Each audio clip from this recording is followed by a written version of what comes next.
Seguindo na sequência do livro de Daniel, chegamos a uma das narrativas mais famosas e mais queridas deste livro, a história dos 3 amigos de Daniel e a sua aprovação numa fornalha. Ora, este texto tão querido das nossas crianças, quem que cresceu na igrejinha não se lembra do flanelógrafo, né? Daqueles 3 rapazes no meio da fornalha acompanhados por um quarto ser, um quarto homem que os protegeu na sua maior provação, né? Quem nunca se admirou com este texto, né? Mas uma narrativa tão simples e tão conhecida, na verdade, revela grandes lições, e lições importantíssimas para a nossa caminhada de fé em Jesus Cristo. Mas vamos entender o contexto. Nós vimos em Daniel capítulo 2, Nabucodonosor tendo um sonho. E neste sonho, ele viu uma estátua cuja cabeça era feita de ouro. E Daniel disse a Nabucodonosor: ó rei, tu és esta cabeça de ouro. Nabucodonosor se viu no topo do mundo e no topo da sucessão dos impérios da antiguidade. Mas Daniel disse àquele rei que o seu reino teria prazo de validade, que a sua glória passaria. Bem, no final do capítulo 2, vemos Nabucodonosor até reconhecendo, por ora, esta realidade e a soberania de Deus sobre o seu reino. Mas o início do capítulo 3 nos mostra uma outra realidade. Nabucodonosor não permaneceu contente com o fato de que o seu reino teria um prazo. Então, o que ele fez? Bem, o que o texto nos fala é que Nabucodonosor erigiu para si, no seu império, uma estátua enorme, uma imagem de 27 metros de altura e 2,70 metros de largura, toda ela feita de ouro. Ora, há uma ponte aqui entre o capítulo 3 e o capítulo 2. Nabucodonosor está sinalizando com isso que ele não quer que a glória do seu reino passe. Ele quer que todos se lembrem e reconheçam a sua glória como rei de toda a terra, como rei do grande império da Babilônia. Então ele muito provavelmente ergue uma imagem de si mesmo, isso porque se fosse a imagem de um deus, as imagens dos deuses do mundo antigo ficavam em templos, né, lugares fechados, mas aqui temos uma imagem em campo aberto, numa planície, né, o que dá a entender que ele a construiu num lugar onde todos poderiam vê-la e admirá-la, né, e muito provavelmente aquela imagem foi confeccionada numa fornalha feita para aquela ocasião específica. A fornalha está aqui como um lugar de fundição desta imagem, né? E o fato dele erguer esta imagem numa planície na Babilônia, isso também é muito significativo, porque nos lembra de um outro episódio lá em Gênesis 11, quando, na Torre de Babel, os homens ergueram um monumento para si a fim de consolidarem a glória do seu nome. Olha a história se repetindo. Nabucodonosor está erigindo um monumento em sua homenagem, uma imagem provavelmente de si mesmo, para que todos os súditos do seu reino o glorifiquem, o exaltem, né? Reconheçam a glória do seu nome. E o que ele faz aqui é convocar provavelmente um grande comício, um showmício, né? Com direito a todas as autoridades, né, do Império Babilônico, governadores, prefeitos, conselheiros, tesoureiros, juízes, magistrados, todas as autoridades provinciais, todos convocados para aquela cerimônia de dedicação da imagem de Nabucodonosor, para prestar-lhe honra, né? E fala aqui de todos os músicos convidados para a ocasião, né, que ao ouvirem o som da trombeta, pífaro, cítara, harpa, saltério, flauta dupla, toda espécie de música, todos deveriam se prostrar em terra e adorarem a imagem de Nabucodonosor. O que tudo isso aqui nos mostra é a pressão do rei e do seu império para que os servos de Deus se prostrassem perante a autoridade humana. A pressão deste mundo para que os servos de Deus se conformassem, né, às exigências dos homens, pensando nas consequências acima dos deveres. Isso porque, para aqueles que não se rendessem, não rendessem a sua adoração a Nabucodonosor, estava prescrito o quê? Morte, sentença de morte, serem lançados numa fornalha. Ora, e você no lugar dos amigos de Daniel, faria o quê neste momento? Tendo que pensar no seu dever de não comprometer o seu culto, não idolatrar Nabucodonosor e o seu império, mas tendo que lidar com as consequências disso. É isso que o mundo quer nos pressionar a fazer, pensar mais nas consequências do que nos nossos deveres. É o que acontece na faculdade, é o que acontece no nosso trabalho, é o que acontece a cada dia da nossa vida. Estamos sendo pressionados por este mundo para conformarmos-nos com o seu modo de pensar e agir, comprometendo a nossa fé exclusiva no Senhor, adotando um linguajar politicamente correto, não querendo levar nossa fé para o espaço público, né? Querendo com que aceitemos os atalhos e os jeitinhos da nossa cultura, pagando os pedágios no nosso trabalho, né? Para termos sucesso, para não termos a reprovação dos nossos mestres, nossos empregadores, nossos colegas, pensando mais nas consequências da fidelidade a Deus do que no nosso dever em ser fiel a Deus. Então o que vemos aqui é um retrato fiel da pressão que este mundo faz para que os servos de Deus se conformem, não confrontem o mundo, mas se conformem ao mundo, pensando mais nas consequências do que nos deveres.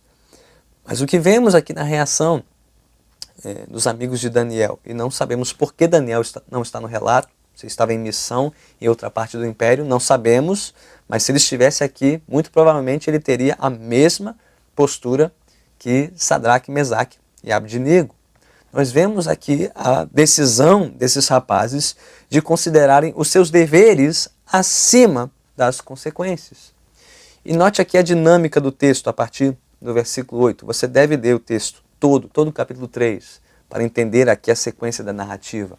Mas de repente nós vemos uma reação de alguns dos companheiros de corte contra os amigos de Daniel, aqueles únicos 3 que não se curvaram perante a Babilônia, perante a glória de Nabucodonosor. Temos uns dedurões aqui, né? Entregando aqueles jovens judeus. E que gratidão, hein? Aqueles astrólogos e sábios que tiveram sua vida poupada no capítulo 2, agora estão denunciando os servos de Deus, né? E entregando-os ao rei. E note aqui, a partir do versículo 13, como Nabucodonosor furioso tenta seduzir, tenta, né, malandramente, né, conduzir os jovens a reconsiderarem a sua postura, né, a não serem tão contundentes, tão firmes na sua fé, mas a considerarem mais as consequências do que os seus deveres, dizendo, olha, vocês podem manter seus deuses, podem manter seu culto a Deus, mas apenas se prostrem perante mim e tudo lhes irá bem. De novo, o mundo querendo seduzir, o mundo querendo corromper os servos de Deus. Mas a resposta desses jovens, dos versículos 16 a 18, ela é memorável, né? Quase que lendária. Vemos aqui os jovens se levantando contra este rei, confrontando e dizendo claramente, ó rei, se você quiser nos jogar na fornalha, que seja. O Deus a quem nós servimos, a quem prestamos culto, só Ele é digno deste culto e Ele tem todo o poder para nos livrar da morte. Porém, note só, mesmo que Ele não nos livre, saiba, ó rei, que não prestaremos culto aos teus deuses, nem adoraremos a imagem de ouro que mandaste erguer. Olha só, essa é uma fé que não se pauta pelas consequências ou pelos interesses. Eles estão dizendo, mesmo que Deus não nos livre, embora Ele tenha direito e poder para nos livrar, mesmo assim nós não comprometeremos a nossa fé. Nós servimos a Deus por fidelidade, por convicção, não por mero interesse ou por possíveis consequências favoráveis da nossa fidelidade. Eles foram firmes, eles foram resolutos diante da pressão do mundo. E é isso que falta à igreja hoje, essa resolução, essa convicção de dizer não ao mundo e sim para o reino, de manter-se firme no seu dever, sem pensar nas consequências em primeiro lugar. Então vemos, primeiro, o mundo querendo nos fazer pensar nas consequências acima dos deveres. Mas vemos aqui a igreja reagindo, né, firmada no seu dever e não pensando em primeiro lugar nas consequências. E o desfecho da história nos mostra como Deus respondeu a tudo isso. Versículo 19 em diante. Como Deus foi soberano sobre o dever dos seus servos e sobre as suas consequências. Mas note bem, Deus não quis livrá-los da fornalha a princípio. Isso é interessante. Deus não livrou os jovens da fornalha, Ele os livrou em meio à fornalha. A primeira consequência da sua fidelidade foi a ira maior de Nabucodonosor e o fato dele ter acendido aquela fornalha ainda mais, aquecido ainda mais para castigar os jovens. O mundo não aplaude a fidelidade a Deus. O mundo persegue e quer castigar aqueles que são fiéis ao Senhor. E Deus não os livrou dessa provação. A graça dele não trabalhou à parte da provação, mas em meio à provação. Tanto que, quando aqueles jovens foram lançados na fornalha, diz o texto que os acompanhavam, os soldados mais fortes de Nabucodonosor, não resistiram. Nabucodonosor não conseguiu proteger nem sequer os seus soldados. Mas quando ele olhou para aquela fornalha, ele viu aqueles 3 jovens guardados por um quarto ser. Um quarto homem, um que parecia um filho dos deuses, um ser divino. O Senhor ali com eles, o Senhor protegendo-os, o Senhor livrando-os da morte. E que ironia, não? O capítulo começa com todos os membros da corte de Nabucodonosor admirando a imagem do rei, vinda da fornalha, o ídolo que ele confeccionou daquela fornalha. E agora todos os olhos estão em quem? Nos 3 jovens dentro da fornalha com aquele quarto ser.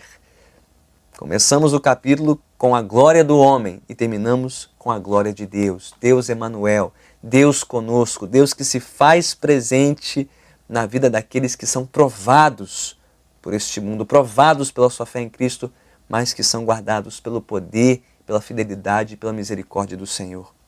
O livramento foi soberano, foi extraordinário.